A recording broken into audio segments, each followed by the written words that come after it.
रांगे पाटील करा तिसऱ्यांदा उपोषण. भेटलं नाही आरक्षण मराठ्यांना.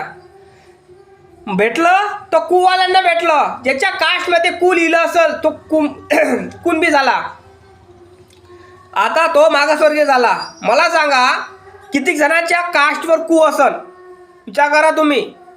म्हणून म्हटलं मी 10 वेळा तुम्हाला सगळं समाज बांधव जातपात धरून सगळ्या गोष्टी धरून तुम्हाला चला लागेल तेव्हा तुम्हाला आरक्षण स्वतंत्र भेटणार.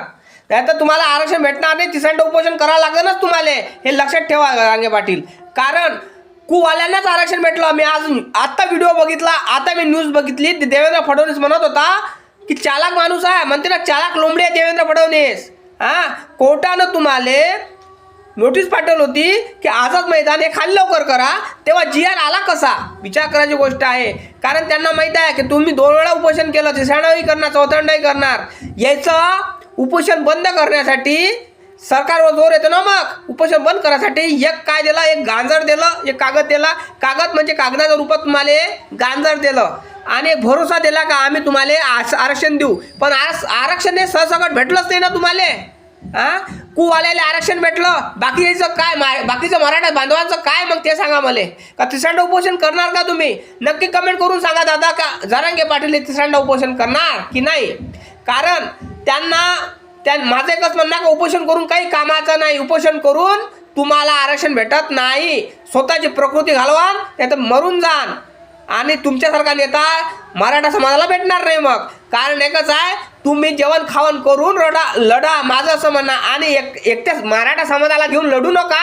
तर बाकीचे जेवढे समाज आहे, बांधव आहे, जेवढ्या जाती आहे त्यांना घ्या आणि भावबंधासारखे राहा.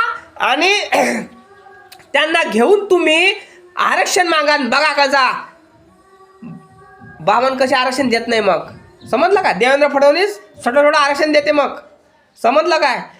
म्हणून सांगतो एकोपा पाहिजे तेव्हा सगळ्या गोष्टी होते. नाहीतर असं असलं ना तर काही कामाचं नाही. कारण जेव्हा झाडू असतो ना तो गलीवर पडला ना कोणी उचलून नेतो. आणि त्या झाडूला खोलून टाका, गलीवर टाका, कोणी नेत नाही. त्याचा कचरा होतो. म्हणून म्हणतो सगळ्या धर्माची जातीची एक मूठ असली पाहिजे तेव्हा सगळ्या गोष्टी काही होते.